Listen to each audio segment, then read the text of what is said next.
Hey, what's going on, guys? I'm coming to you today with another squad builder for X-Wing, and I'm going to be using yet another squadron builder, and I'll put a link to this in the description below. And basically, I wanted to try to showcase the way Biggs, one build that is going to use Biggs with some of the new Wave 11 stuff. So I'm going to add an Azatuk gunship. We're going to add an X-Wing with Biggs on it. And there he is. And I'm going to try somebody fragile that Biggs can protect, like maybe Corran Horn. And then we're going to try to see if we can kind of maximize this. Now, I think there's a couple of ways to do this, but I think the way that I'm going to try to do it is to give Biggs the extra evades with Lohiric. So his special abilities: when another friendly ship at range 1 is defending, you can spend a reinforced token and they add an evade result. Now, I'm going to give some choices here because I'm going to give Biggs R4D6. So if I'm hit by a really big attack, I can just cancel all the results, and well, not all the results, but I can cancel some of the results and take stress tokens instead.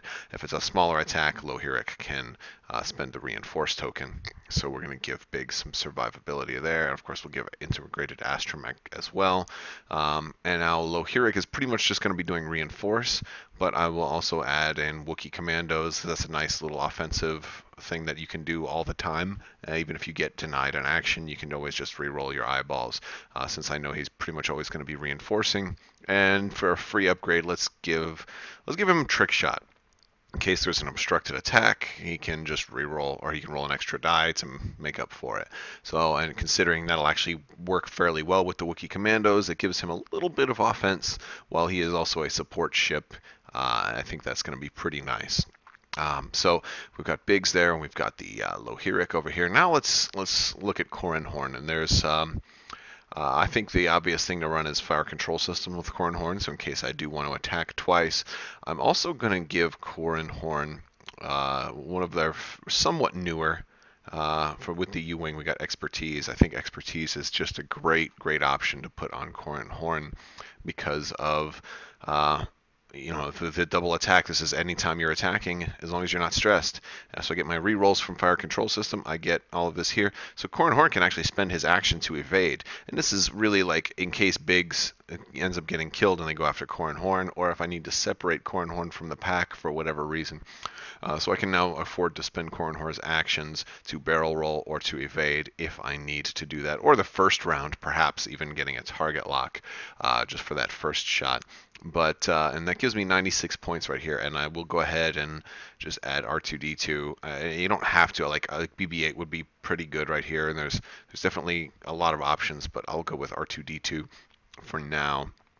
And that makes Corran Horn very survivable even after Biggs gets destroyed, because Biggs is certainly going to get destroyed, and then we'll be able to just take evades. And of course, Lohiric can also then protect Corran Horn as well, because he can use Lohiric's ability and Corran Horn's evade to reduce incoming damage by 2, and really help Corran Horn. So I think that's kind of the plan. This looks like it would be a very fun build to fly, although you'd have to generally keep everything close together. I don't personally fly Biggs a whole lot, so I'm not the best Biggs formation flyer. I do tend to like to fly things all over the place and a little bit chaotic. It tends to confuse my opponents a little bit, as well as make the game a little bit more wild and crazy and overall fun. But when I do have to fly in formation, I tend to do fairly well from time to time. It's not my preferred way to fly. I guess that's probably a better way to put it. But I'd love to hear what you guys have to think about this build. Do you think this new Azatuk gunship expansion is going to make Biggs kind of overpowered, even more so than usual? There's several different ways that you can do it, but this is the way I plan to try as soon as this comes out. Also, Wave 11 is probably going to be, I'm guessing it's going to be a Gen Con release. We just heard that Wave 6 for Armada is going to be out the first week of July, And while they were announced both at the same, during the same week, X-Wing didn't kind of go on the boats until over a month, about 5 or 6 weeks later. So at this point, we're pushing it to potentially a Gen Con release. So I'm guessing that Wave 11 will be a Gen Con release, but that's not hard. I don't have any confirmation from FFG or anything like that on Wave 11, but that's certainly how it looks. And so if you're going to Gen Con, you should definitely do that. Speaking of conventions, if any of you happen to be going to the Dice Tower Con here in Orlando, Florida, you can find me in the Asmodee room. I'll be teaching a game called Dice Forge, which I plan to do a video on here in the not too distant future. So if you are at Dice Tower Con, stop by and say hi. But anyway, that's about it. Make sure you subscribe and leave a comment to enter for the Race Beater giveaway. And if you like this video, give it a thumbs up. Let me know what you think of this build, or what you would do differently to try to see how Wave 11 is going to impact Biggs. And would you drop Corran Horn for maybe 2 smaller ships, or would you do something different altogether? Maybe Poe instead of Corran.